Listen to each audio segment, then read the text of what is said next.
Hello everyone, welcome back to my channel. Today we will talk about billion years where nothing happened. History is usually written in explosions, in rapid changes, and violent collisions. But the most important chapter of our past was written in absolute silence. Geologists call it the boring billion, a period of 1 billion years where the Earth seemingly stopped evolving. The mountains stopped growing, the oceans stopped changing, and life stood still. But this wasn't a dead end.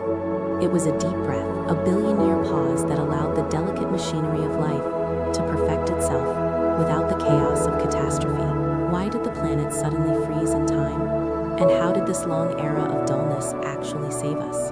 Tonight, we are going to explore the era that waited for you. By the end of this journey, you will understand why the silence of the past is the foundation of your existence today.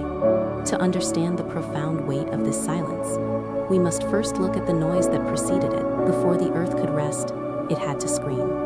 The early chapters of our planet's history, known as the Hadean and Archean eons, were defined by a violence that is difficult for us to even imagine. It was a time when the sky was not a blanket of air, but a ceiling of fire, constantly shattered by the impact of asteroids the size of continents. For millions of years, the surface of our world was a molten ocean of magma, a place where no foundation could settle and no structure could endure. It was a time of constant unmaking, where the crust was ripped apart as quickly as it cooled, and the atmosphere was a toxic soup of volcanic ash and lightning. But then something strange happened. Around 1.8 billion years ago, the violence simply stopped. The asteroids that had pummeled the surface for eons drifted away into the void, leaving the orbital paths clear. The volcanoes that had choked the skies with ash began to quiet their rage, settling into a slow, rhythmic slumber, and the tectonic plates, which had been crashing into one another with reckless speed, slowed to a crawl. The graph of Earth's geochemical history, which had been a jagged line of erratic spikes and chaotic dips for billions of years. For the first time in history, the planet was not fighting for its life. It was simply existing. This period, stretching from 1.8 to 0.8 billion years ago, is often dismissed by casual observers as a time of stagnation. Even the name given to it by scientists, the boring billion, suggests a lack of value, a missing chapter where the plot of the Earth failed to advance. But in architecture, when a building stops shifting, it does not mean the construction has failed. It means the foundation is finally secure. Earth was securing its foundation. We often mistake stillness for nothingness, assuming that if the ground is not shaking, then nothing is happening. But it is in the quiet moments that the most intricate work is done. Imagine a great cathedral that has taken centuries to build. The laying of the cornerstone is a loud celebratory event. The raising of the spire is visible for miles. But in between these moments, there is a long, quiet period where the mortar sets, where the stone settles into the earth, and where the weight of the structure finds its balance. This was the middle age of the Earth. It was the time when the planet transitioned from a chaotic, molten teenager into a stable, mature world, capable of supporting the immense complexity of the future. If you were to look at the chemical records of this era, specifically the isotopes of carbon buried deep within ancient rocks, you would see something that looks almost artificial in its precision. In almost every other era of history, carbon isotopes fluctuate wildly, signaling massive die-offs, ice ages, or volcanic eruptions. But during the boring billion, the line is straight. For 10 million centuries, the heartbeat of the planet held a steady, unbreaking rhythm. It is a flat line that represents the greatest period of environmental stability our world has ever known. This stability is a reminder that what we consider boring is often just safety disguised as monotony. We are creatures addicted to the narrative of conflict. We look for the rise and fall of empires, the clash of predators, and the drama of extinction. But for the single-celled life that existed back then, this boredom was a paradise. There were no sudden freezes to shatter their membranes. There were no boiling oceans to denature their proteins. There was only the slow, reliable cycle of the sun and the tides, repeating day after day for a billion years. It helps astronomers understand why life on other planets might be so rare. Perhaps other worlds never get a boring billion. Perhaps they never get the chance to settle down, to let the dust clear from the skies, and to allow the chemistry of life to become complex. Without this long, uneventful pause, the leap from simple cells to complex animals and eventually to us, might never have happened. The Earth did not stop evolving. It stopped crashing. It was creating a safe room in a violent universe, a laboratory locked away from the chaos, where the most difficult experiments could be conducted in peace. But to understand why the foundation settled so perfectly, we have to look beyond the rocks and the quiet volcanoes. We have to look at the chemistry of the water itself, because while the land was still and the sky was clear, the oceans were undergoing a transformation that would lock the planet in this state of suspended animation. The water was not the blue, oxygen-rich liquid we know today. It was something else entirely, a heavy, toxic, and ancient substance that held the world in a chemical grip. This grip began with the invisible geometry of the ocean floor. During this time, the continents were not scattered as they are now, but were slowly drifting toward a configuration that would limit the circulation of the seas. Without the vigorous mixing of currents that we see today, the oceans became stratified, separated into layers that did not speak to one another. It was a global stagnation, a stillness of the water that matched the stillness of the rock. And in this stillness, the chemistry of the deep began to change. We tend to think of oxygen as the inevitable result of life, a gas that should be everywhere. But for the first half of Earth's history, oxygen was a rare and dangerous exhaust fume. During the boring billion, it was present, but it was limited, trapped in the shallow waters where the light could reach. Below that thin layer of life-giving gas, the ocean was a very different place. It was a dark, silent realm dominated not by oxygen. This is where the story of the boring billion shifts from geology to chemistry. The stability of the carbon isotopes was not just an accident. It was a consequence of a planetary deadlock. The Earth had entered a state of feedback loops that canceled each other out perfectly. If the temperature rose slightly, the weathering of rocks would pull carbon out of the air and cool it down. If the oxygen levels tried to rise, the chemistry of the ocean would strip it away. It was a self-correcting machine, a thermostat set to a single unchanging temperature for an eternity. You may notice that when you look at a graph of human history, stability is usually short-lived. Empires rise and fall in centuries.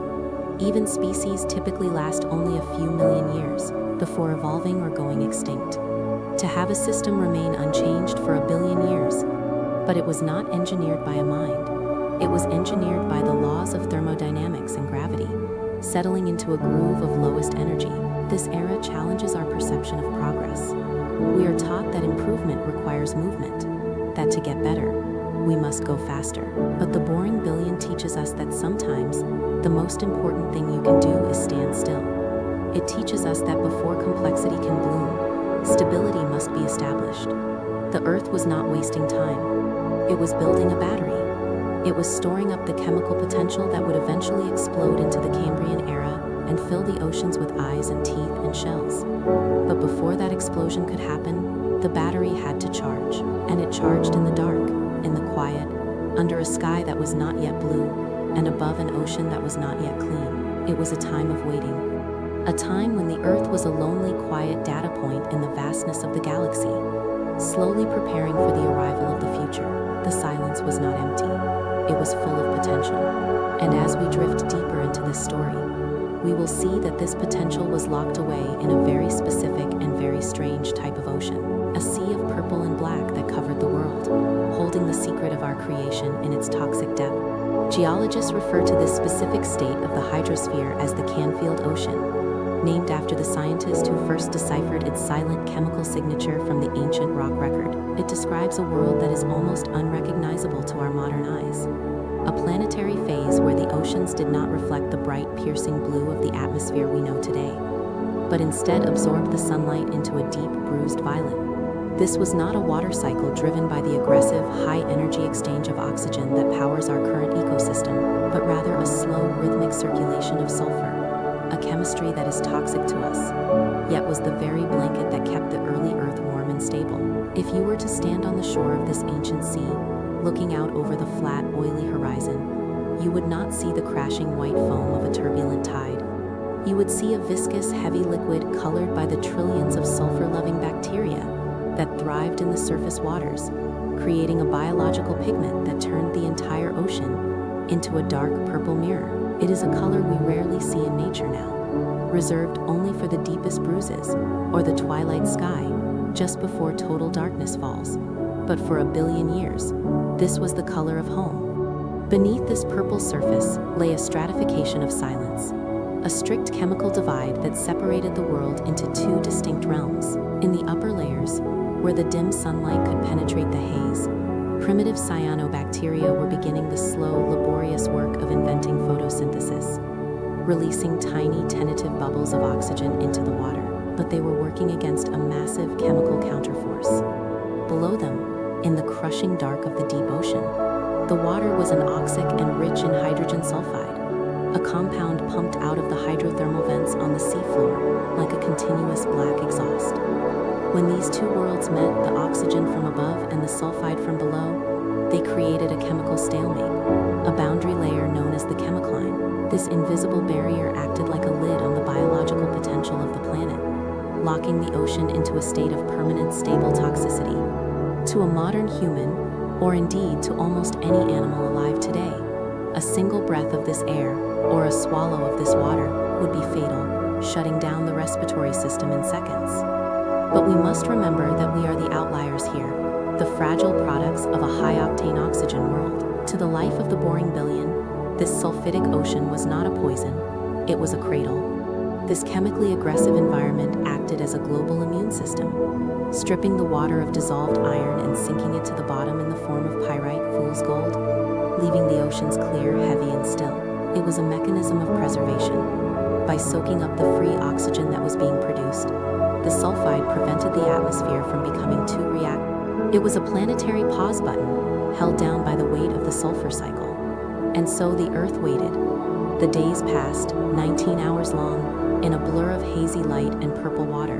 There were no fish to break the surface, no coral reefs to disrupt the currents, and no predators to hunt the microscopic life that floated in the suspension. It was a garden of slime, a global petri dish where the only movement was the slow drift of the continents and the molecular dance of bacteria breathing in the sulfur and breathing out the stone. This stasis, however, came with a cost. While the sulfide blanket protected the early life, it also starved it.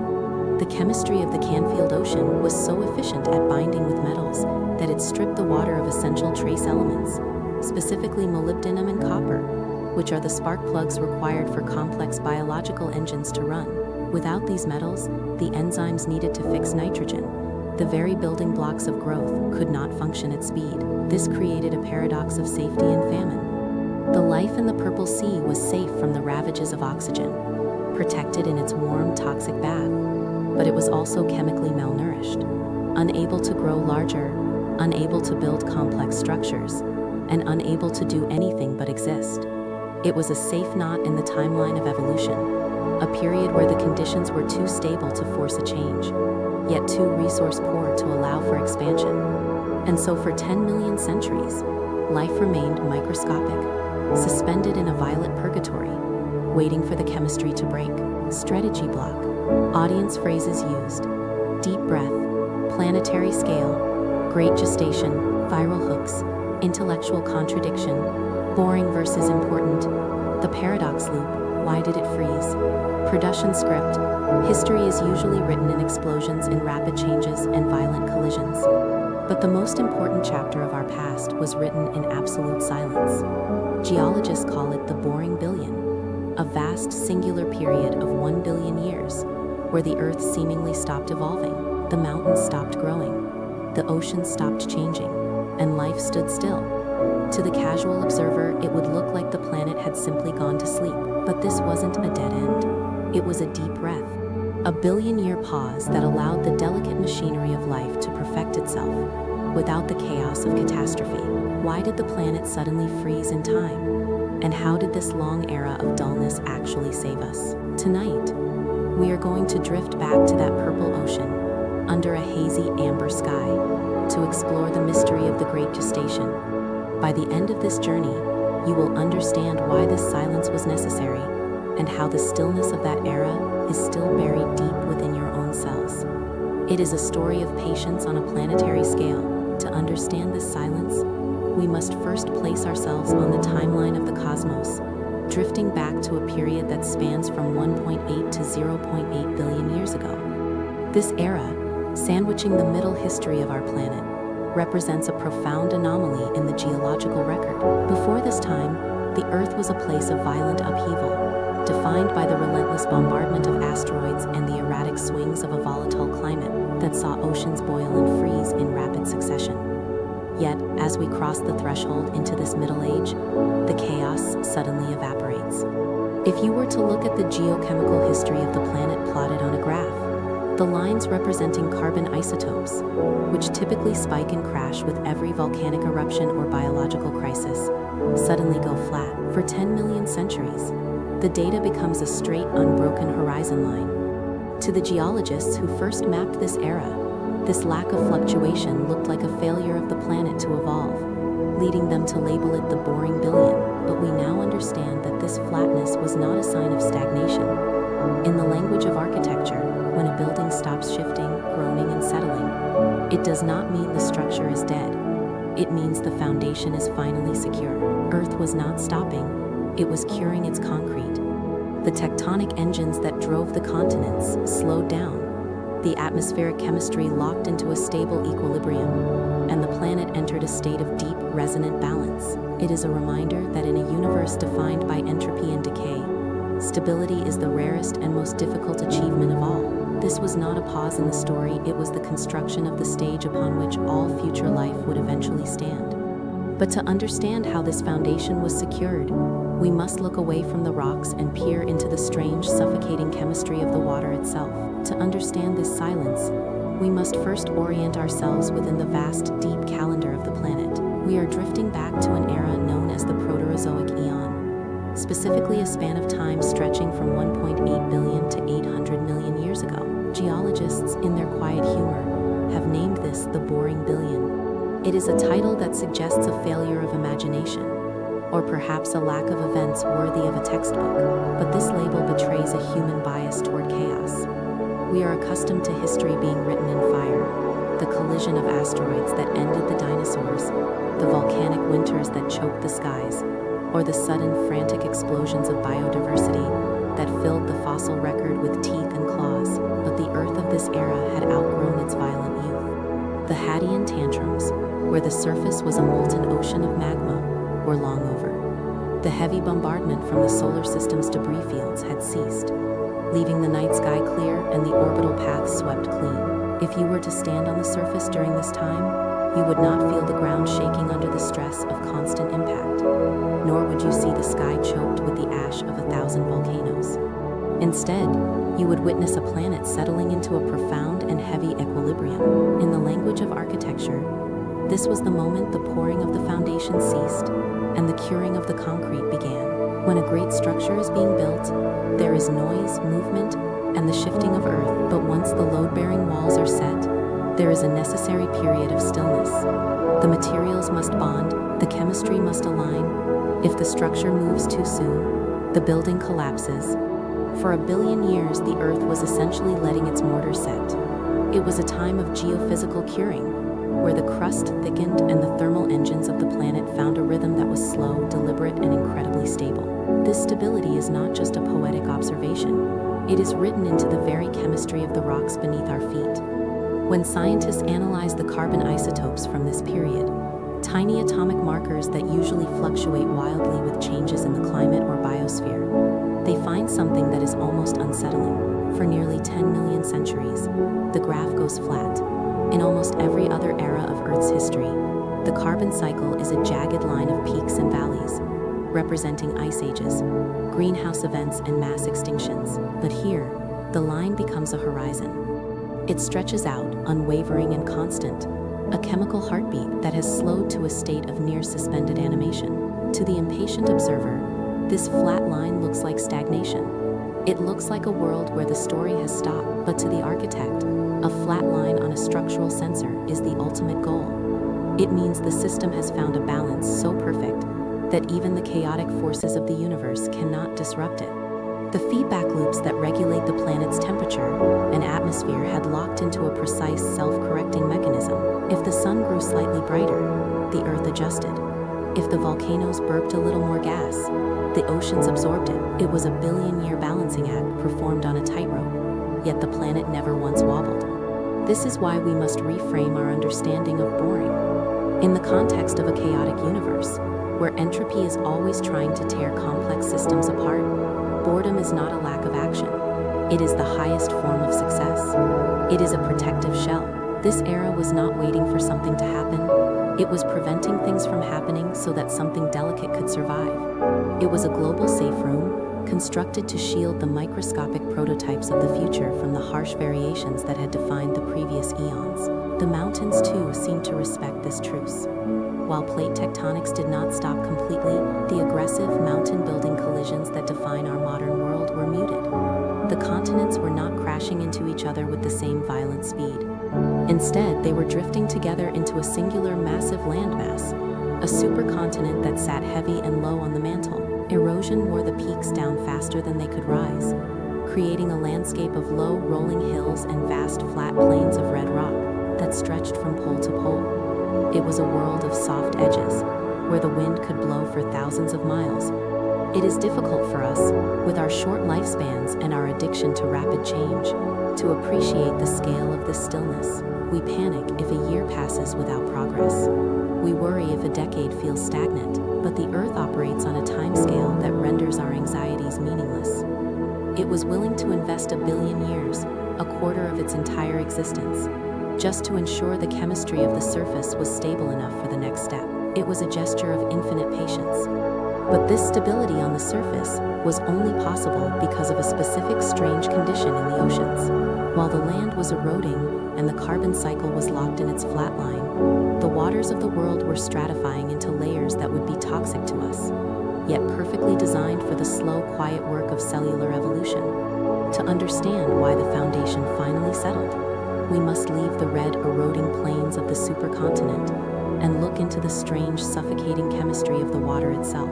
In the modern world, we are accustomed to an ocean that breathes, a dynamic system where currents circulate oxygen from the crashing waves of the surface down to the deepest, darkest trenches, allowing life to thrive in the abyss.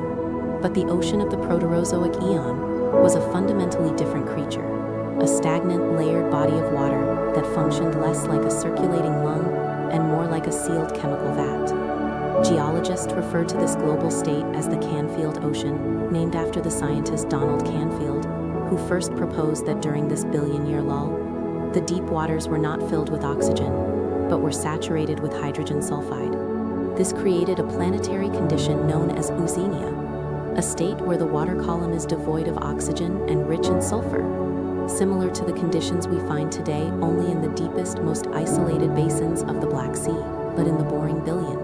This was not an isolated anomaly, it was the global standard. If you were to stand on the shore of the supercontinent during this era, looking out at the endless expanse of water, you would not see the familiar deep blue that characterizes our planet from space. Instead, you would be looking out at a heavy, bruised violet, a deep purple sea that stretched from the equator to the poles. This coloration was not a trick of the light, but the result of a massive bloom of green and purple sulfur bacteria, ancient organisms that thrived in the intersection between the light from above and the poison from below. These bacteria do not use water for photosynthesis as modern plants do. Rather, they consume hydrogen sulfide, that pungent compound we associate with rotten eggs or volcanic vents, and convert it into energy. In doing so, they produce globules of pure sulfur instead of oxygen, turning the upper layers of the ocean into a thick biological soup that absorbed the sunlight and cast a violet haze over the entire world. To a human observer, or indeed to any modern mammal, this environment would be instantly lethal, a toxic sphere where a single breath of the sea spray. But we must remember that in this era, we did not exist, and the concept of toxicity is relative to the biology of the observer. For the single-celled life that dominated the planet, this sulfidic ocean was not a poison, but a cradle. The hydrogen sulfide acted as a chemical shield, a warm, heavy blanket that protected the delicate anaerobic machinery of early life. You may notice that in our current atmosphere, oxygen is synonymous with life. But chemically speaking, oxygen is a violent reactive gas that burns and rusts everything it touches. By keeping the oxygen sequestered in the very top layer of the water produced by a thin film of cyanobacteria and flooding the deeps with sulfur, the Earth created a stable, stratified equilibrium. It was a stratification of silence. There were no whales to breach the surface and mix the layers, no schools of fish to disturb the chemicline, and no currents strong enough to overturn the heavy, sulfur-laden water of the deep. This chemical stillness helps geologists understand why the sediment records from this time are so perfectly flat. Without the chaotic mixing of the water, particles simply drifted down, year after year, century after century, settling on the seafloor in undisturbed sheets of black shale. It is a reminder that the Earth does not always strive for complexity. Sometimes it settles into a groove of extreme stability, creating a feedback loop that is incredibly difficult to break. The Purple Sea was in many ways a planetary womb. It was quiet, it was dark, it was chemically consistent.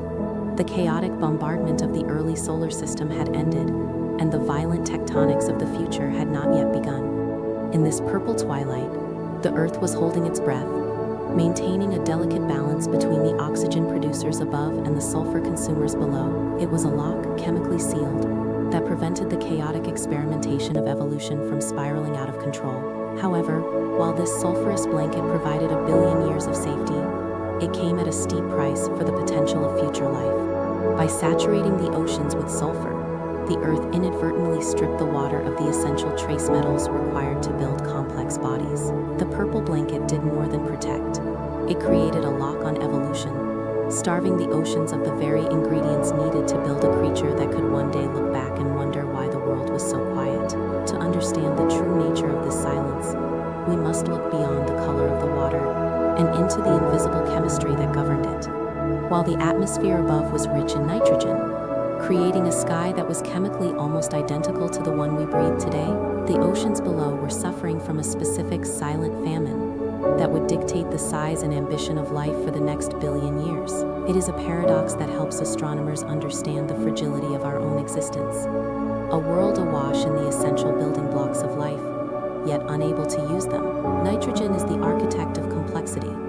It is the fundamental component of amino acids, which fold to form proteins, and of nucleic acids, which weave together to create DNA. Without a steady supply of reactive nitrogen, life is strictly limited in how large it can grow and how complex it can become. In the modern world, this element is cycled through the biosphere with remarkable speed, pulled from the air by bacteria and fed into the food web. But in the Proterozoic eon, this cycle was broken.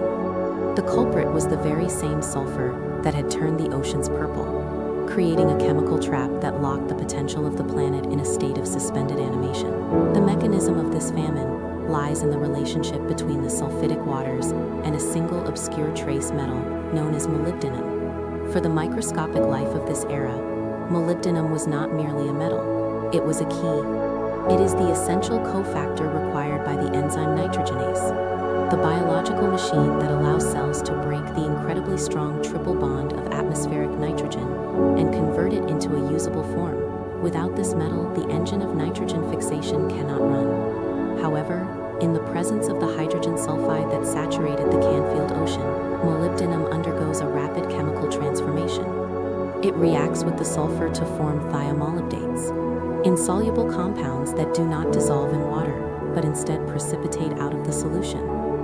You might visualize this as a slow, relentless snow of heavy metals, drifting down from the purple surface layers, through the dark, toxic midwaters, and settling forever into the black mud of the ocean floor. Because the sulfide in the deep waters strip the ocean of molybdenum, the nitrogen-fixing enzymes which require this metal to function could not operate at speed, meaning that life was forced to remain small, efficient, and patient. The biological machinery was present, but the fuel line had been cut.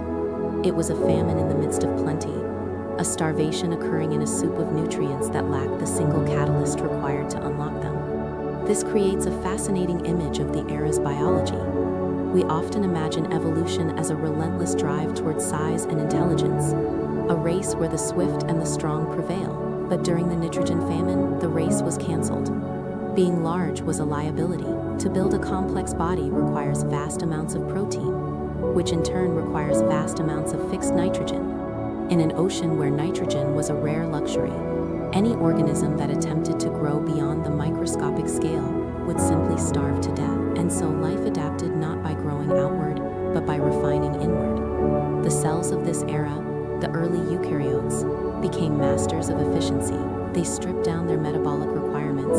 recycling every atom of nitrogen they could find, living in a state of permanent austerity. You can imagine the enzymes within them not as roaring furnaces, but as slow, deliberate gears turning in a clock that had been wound down to its lowest tension. They did not rush. They did not waste. They simply endured. This limitation explains why, for a billion years, the fossil record shows almost no change in the physical size of organisms. There were no shells, no bones, no leaves, and no eyes. There was only the slime, the mat, and the microscopic sphere. It was a world where ambition was chemically impossible. Yet this constraint was also a form of protection. By keeping life small, the nitrogen famine prevented the rapid, chaotic overgrowth that often leads to ecological collapse. It forced life to perfect the cellular architecture, the mitochondria, the nucleus, the cytoskeleton, before it ever attempted to build a body. It is a reminder that in the deep history of the cosmos, delays are often necessary.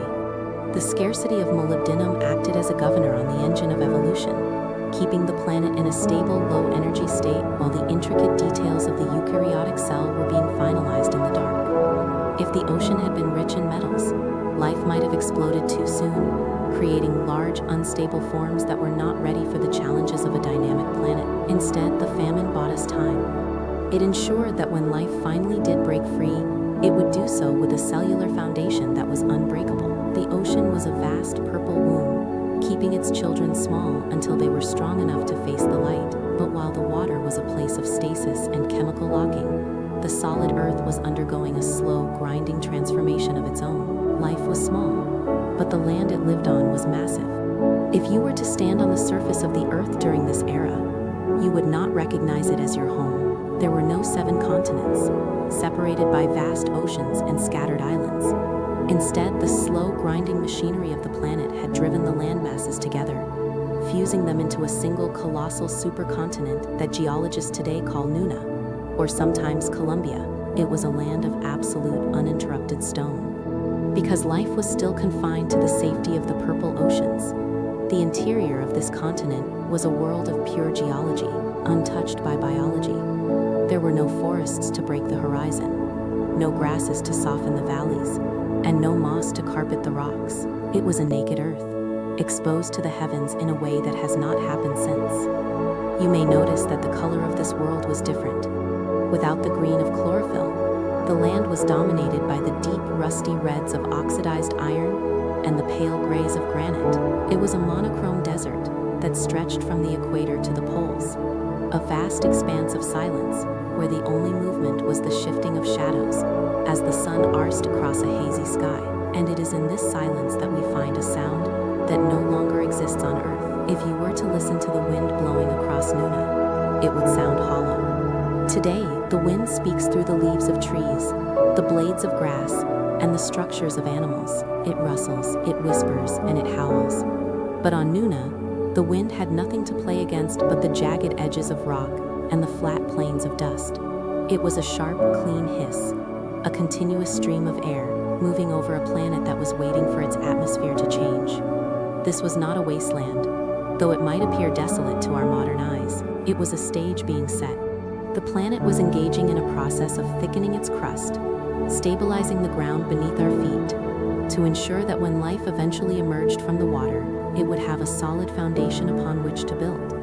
The mountains that rose during this time did not shoot up in violent, jagged peaks, but rather rolled gently, eroding as fast as they grew, creating a world of soft edges and deep red valleys. It is a reminder that the Earth does not measure time in human lifespans, or even in the rise and fall of civilizations. It measures time in the slow drift of continents and the gradual reddening of stone. For 400 million years, Nuna held together, a stable island in a global ocean, baking in the sun, creating a long, peaceful pause in the tectonic history of the world. If you were to stand on the surface of the Earth during this era, looking out across the horizon, you would not recognize your home. We are conditioned to see nature as a tapestry of green, a chaotic overlap of forests, grasslands, and moss that softens the edges of the geology beneath it. But in this time, long before the first plant took root or the first lichen clung to a stone, the Earth was a world of naked rock. This was the era of Nuna, also known to geologists as Columbia,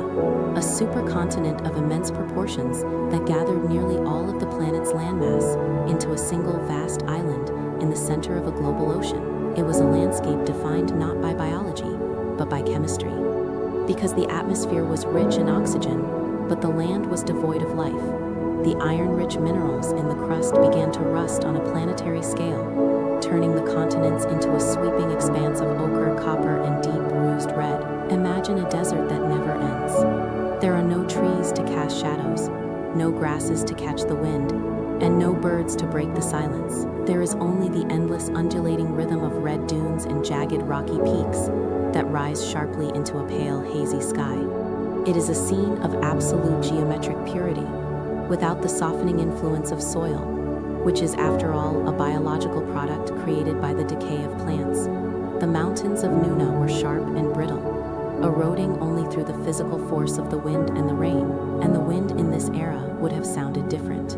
On our modern Earth, the wind is almost always filtered through leaves, creating the soft rustling sound we associate with a breeze. But on Nuna, the wind met no resistance.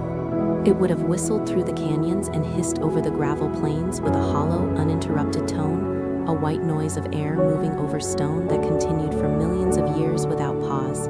It was a sound of total isolation, a reminder that the planet was not yet ready for us, nor for anything that walked or breathed air. This was a dry world.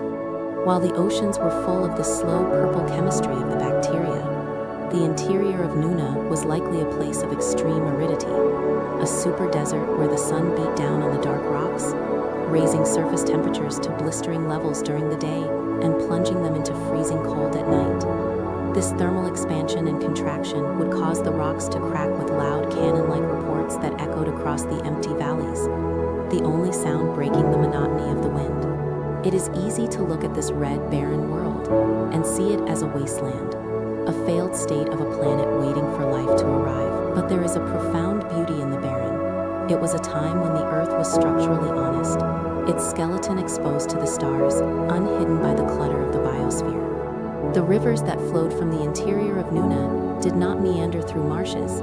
They were braided channels of high-speed water, choked with coarse sand, flashing in the sunlight as they raced toward the toxic purple sea. This solitude was not a sign of stagnation, but of preparation. The sheer weight of this supercontinent, sitting heavy and still on the mantle, acted as a thermal blanket, trapping heat deep within the Earth's interior. It was a necessary hibernation, a gathering of energy that would eventually be needed to break the land apart and drive the next great cycle of evolution. But for now, the land simply waited. It sat in the quiet red light of a younger sun, a vast empty stage that had been built, painted, and lit, waiting patiently for the actors to arrive. While the supercontinent of Nuna lay frozen in a geological pause, the sky above it was locked in a frantic rhythmic race that would seem alien to our modern eyes. If you were to stand on those barren red rocks and look up, you would feel a pulse that was significantly faster than the heartbeat of the world we know today. Because the moon was physically closer to the Earth, hanging in the sky like a vast pale lantern, its gravitational grip was tighter, pulling the planet into a rotation that spun the days away with a dizzying speed. Sunrise, 9 hours of light. Sunset, 9 hours of dark. It was a 19-hour day, a cycle that repeated over and over for millions of centuries. This rapid flickering of light and shadow created a world where the winds never truly settled, and the tides were commanded by a moon that loomed larger and brighter than any human has ever seen. We often think of the Earth's rotation as a constant, a fixed metronome that has ticked at the same speed since the beginning of time. But the length of a day is a fluid thing, stretching out as the moon slowly drifts away into the deep. However, during this strange, boring billion years, that drift stopped. The clock froze, helps astronomers understand why this era felt so eternal. The planet entered a state known as tidal resonance. Usually the gravity of the moon drags on our oceans, acting like a brake that slowly lengthens our day. But during this era, the sun was heating the atmosphere in a specific rhythmic way, creating a thermal tide, a wave of air pressure that rushed around the planet, pushing the Earth forward just as hard as the moon was pulling it back. Imagine a copper-colored sky where the sun races from horizon to horizon, driving a massive atmospheric wave. that perfectly cancels out the drag of the ocean tides. It was a cosmic balancing act, a gravitational lock that held the Earth's rotation steady for 1 billion years. The planet was not just geologically quiet, it was temporally stuck, caught in a 19-hour loop that refused to break. This resonance acted like a flywheel, maintaining a momentum that kept the atmosphere warm, the winds constant, and the biological clock of every living cell. It is a reminder that time itself is not a line, but a relationship between the rock we stand on and the celestial bodies that watch us from the void. While the sky above raced through its shortened days, the stone beneath remained locked in a heavy, viscous slumber. We are accustomed to a world where the ground is dynamic, where tectonic plates crash together with violent force to thrust jagged peaks into the stratosphere. But in this middle age of the Earth, the planet was governed by a different set of rules, operating under a geological model that scientists call the stagnant lid. Because the mantle retained so much of its primordial heat, the crust floating above it was thinner, more pliable, and far less prone to the brittle fracturing that defines our modern world. It helps geologists understand why the continents of this era did not drift with the same purpose they do today, but rather huddled together in a long, sweltering isolation. The Earth was not crashing, it was merely heaving. It was a planet of slow, vertical breaths rather than rapid lateral sprints, where the heat from the core could only escape through the slow conduction of rock, like a pot simmering gently under a heavy sealed cover. You may notice that in our modern world, mountains are defined by their sharpness, by the violence of their ascent. But if you were to stand on the supercontinent of Nuna during this time, you would see a horizon of soft edges. The mountains did not pierce the sky, they rolled.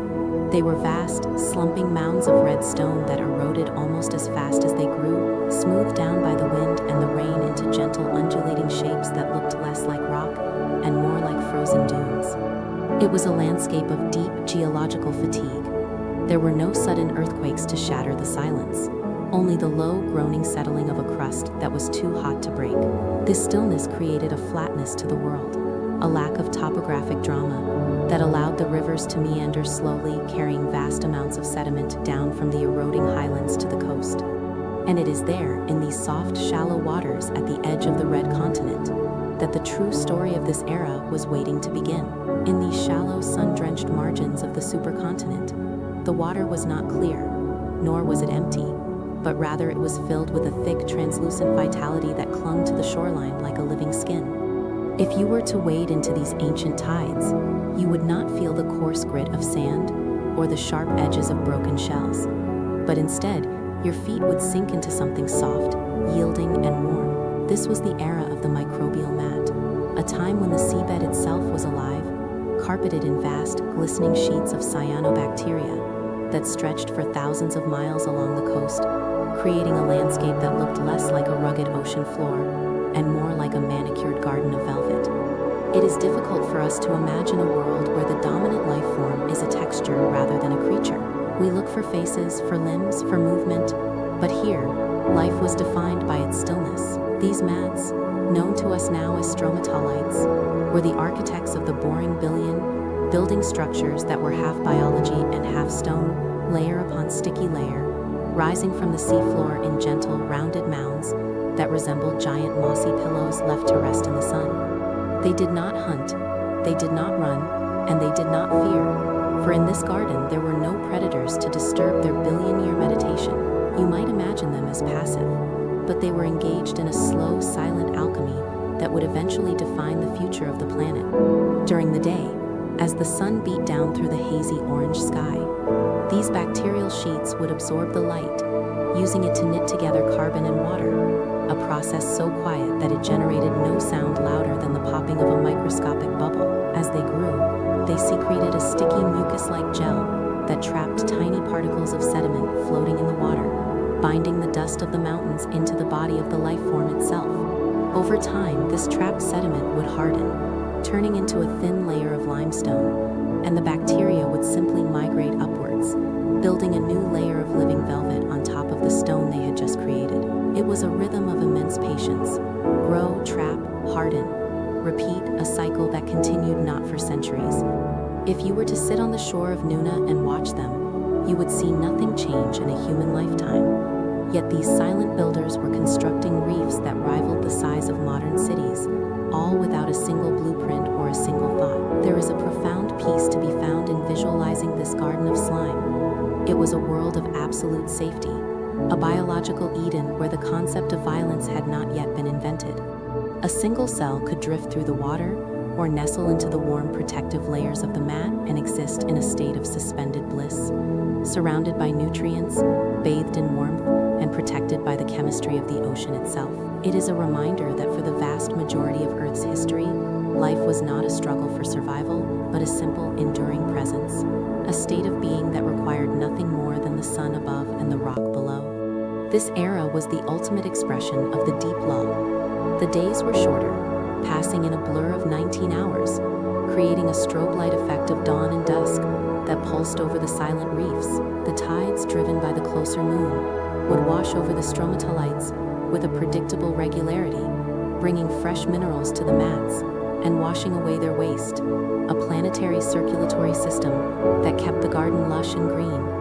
And in the deep silence of this routine, in the microscopic spaces between the layers of bacteria, the chemistry of life was beginning to experiment with something new.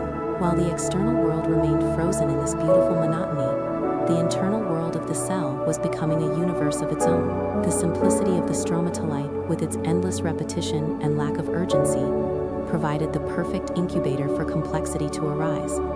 It was here in the safety of the slime that life learned to fold inwards, to create pockets of specialized chemistry, and to build the intricate machinery that would one day allow for eyes and nerves and dreams. But that complexity was still hidden, locked away inside the microscopic vaults of the cells. To the observer, the world remained a painting of stillness.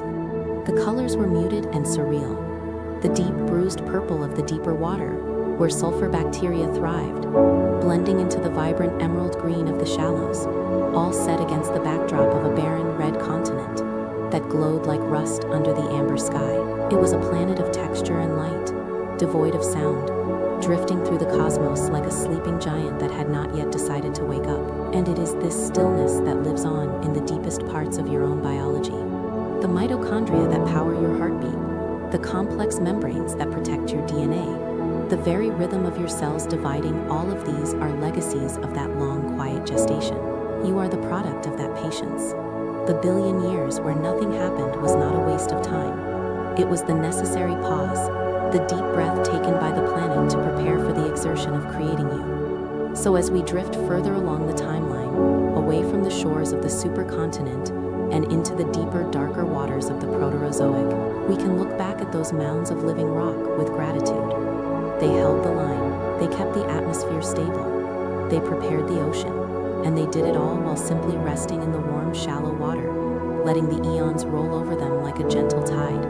If you were to walk along these ancient shorelines, dipping your toes into the warm, saline water, you would not feel the grit of loose sand, but rather a soft, yielding surface that felt more like organic velvet than mud. These were the microbial mats, vast, glistening sheets of cyanobacteria that draped over the continental shelves.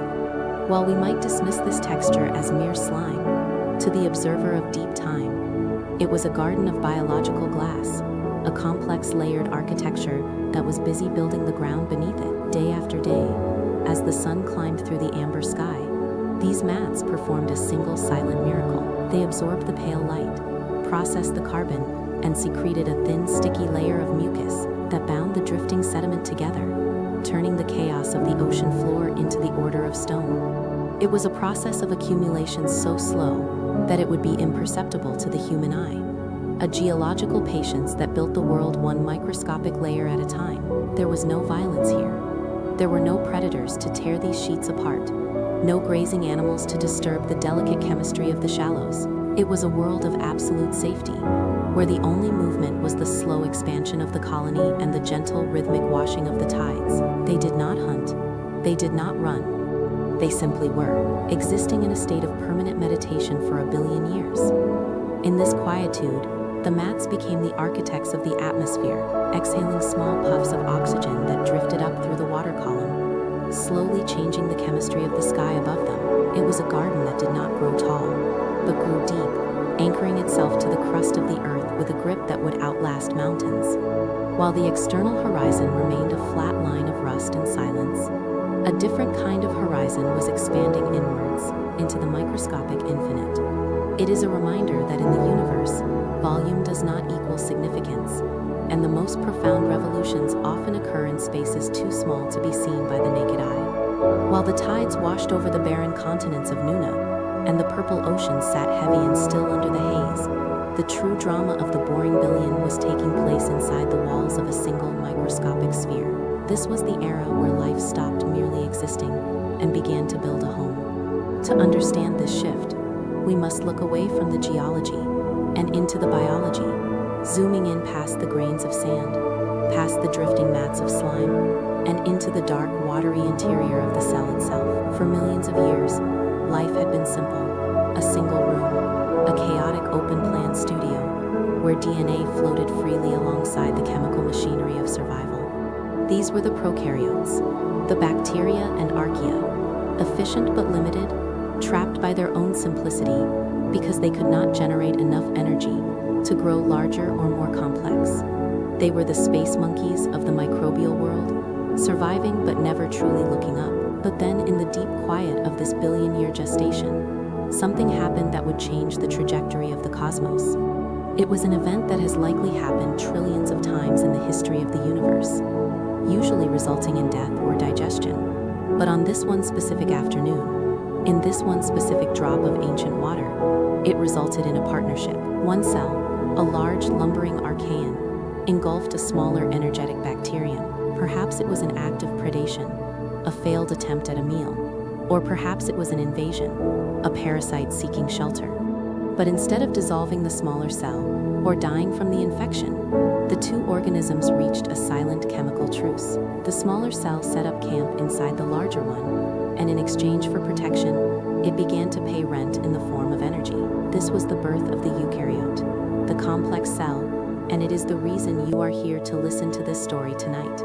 That smaller guest eventually became the mitochondrion, the power plant that hums inside every single one of your cells at this very moment. It is a strange thought that we are all essentially colonies of ancient bacteria that decided to move in together, a cooperative housing project that has lasted for 2 billion years, and it was this merger that broke the energy deadlock. Suddenly, with a dedicated power source living internally, the cell had a surplus of energy, a wealth of fuel that allowed it to do something life had never done before.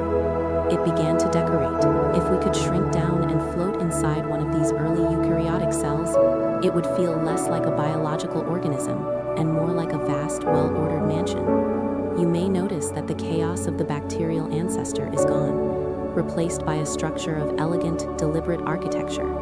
In the center sits the nucleus, the library of the cell, a double-walled vault where the precious genetic instructions are kept safe, isolated from the churning chemistry of the rest of the room. This was a masterstroke of evolution, creating a quiet, protected space where the blueprints of life could be stored without error, allowing for genomes to grow larger, more complex, and more beautiful. Surrounding this library is the cytoskeleton, a network of scaffolding and highways that gives the cell its shape and allows cargo to be transported from one department to another with the precision of a modern logistics network.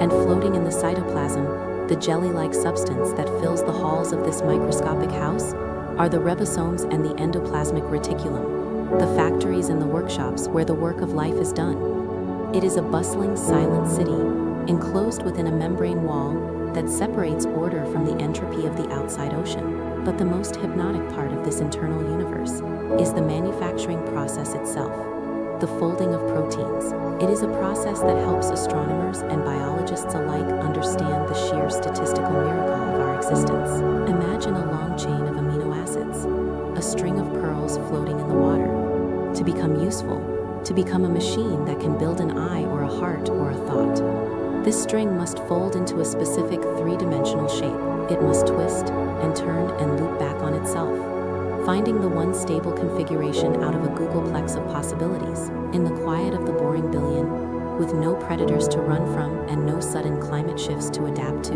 life had the luxury of time to perfect this art. Folding and twisting and binding, in a slow dance of chemistry that required eons to master, creating structures so stable they would eventually build you. It is a dance that happens billions of times a second in your own body, a legacy of that long, slow afternoon of the Earth. The proteins fold into keys that fit into locks, into motors that walk along the cytoskeleton tracks, into gates that open and close to let ions flow like water through a dam. This is the sleepy science of the cell, not the explosive chemistry of a rocket, but the patient, rhythmic chemistry of a knitting circle. It is a reminder that complexity does not require noise. The most intricate machines in the known universe were designed in the dark, in the silence, under a hazy pink sky that watched over the world like a heavy protective blanket. While the continents drifted inches over millions of years, the internal world was racing, experimenting with new shapes, new layouts, new ways of being, and at the heart of it all was the mitochondrion, the ancient guest, burning fuel to keep the lights on. It is somewhat ironic that for all our human advancements, for all our nuclear reactors and steam turbines, we are still just finding ways to boil water to turn a fan, while deep inside us, this biological battery has been harnessing the flow of protons with a quantum efficiency that our best engineers can only dream of. It is a technology perfected during the stagnation, a masterpiece of engineering that required a billion years of boredom to get right. So as we look back at this era, we should not see a pause. We should see a deep breath. We should see a builder carefully laying the foundation, checking the angles, reinforcing the walls, and ensuring that the structure is sound before adding the weight of the future. The boring billion was the time when life moved out of the studio apartment and built the mansion, a mansion that would one day house the consciousness that is drifting to sleep right now. The silence of that era is not empty. It is the silence of a library, or a cathedral, or a womb. It is the silence of things coming together. Strategy block, audience phrases used, alien sky, deep time, comforting darkness, eternal afternoon, primitive eyes, viral hooks, atmospheric nostalgia, the safety of haze, production script. If you were to leave the microscopic sanctuary of those first complex cells and drift upward, breaking the surface of the purple ocean, to gaze at the heavens, you would not find the crisp azure dome that greets you today. The air itself was different then, heavier and thicker, holding a chemistry that scattered the light in ways that would feel dreamlike to our modern eyes. It was a world without a true noon, a place where the sun did not reign as a blinding white tyrant, but hung in the sky like a diffused lamp behind a heavy curtain. You may notice that on Earth today, the sky is a sharp, brilliant blue, a color that speaks of oxygen and clarity. But during the boring billion, the atmosphere was wrapped in a hydrocarbon haze, a layer of methane fog that acted like a planetary filter. This mist did not block the light, it transformed it. It took the harsh ultraviolet radiation of the young sun and softened it, scattering the wavelengths until the sky above the red continents glowed with a color we rarely see now, a deep dusty pink fading into a warm milky orange at the horizon. Imagine a sky that is permanently stuck in the golden hour. You know that feeling of late afternoon, when the sun is low and the light turns amber, making everything it touches look soft and nostalgic. Now stretch that fleeting moment out for a billion years. There were no sharp shadows in this world, because the light did not come from a single point. It came from the air itself, a glowing, omnipresent luminescence that bathed the barren rocks and the silent microbial mats in a gentle peach-colored warmth. It creates a strange sense of comfort to think of the Earth this way. We often imagine the past as dark or stormy, but the boring billion was likely a time of soft edges. The methane haze acted as a blanket, trapping heat and keeping the planet stable, insulating the fragile experiments of life from the freezing void of space. It was a greenhouse in the truest sense, warm, humid, and protective. If you were to stand on the shore of that ancient sea, looking out at the slow, rhythmic tides, the horizon would not be a sharp line between water and sky, but a blur of violet water merging into a salmon-colored mist, a seamless gradient of pastel tones that blurred the boundary between the earth and the heavens. This quality of light meant that the days did not have the aggressive cycle of bright and dark that we are used to. Sunrise was a slow brightening of the pink fog, a gradual illumination that felt less like a wake-up call and more like a gentle opening of an eye. And as the 19-hour day progressed, the color would deepen, shifting from a pale rose at midday to a bruised purple at twilight, a cycle of colors that resembled a bruise healing on the skin of the sky. It was an alien sky, yes, but it was not hostile. Helps astronomers understand why the planet remained habitable for so long without freezing over. Despite the sun being fainter than it is today, this haze was a chemical embrace. And it is beautiful to consider that the first complex life forms, our deepest ancestors, did not evolve in the harsh glare of a blue sky, but in the soft, diffused glow of an eternal sunset. They lived their entire existence bathed in this amber light, a light that never burned, never blinded, but simply held them. There were no birds to fly through this pink mist. There were no clouds of white water vapor drifting by, for the air was too thick and uniform for the turbulent weather systems we know. It was a stillness that extended from the bottom of the ocean to the top of the atmosphere. A sky that never quite became blue, but held the soft, warm light of a perpetual late afternoon. And in this amber suspension, under a sun that looked like a coin behind frosted glass, the earth continued its long, silent gestation, waiting for the moment when the air would clear and the future would begin.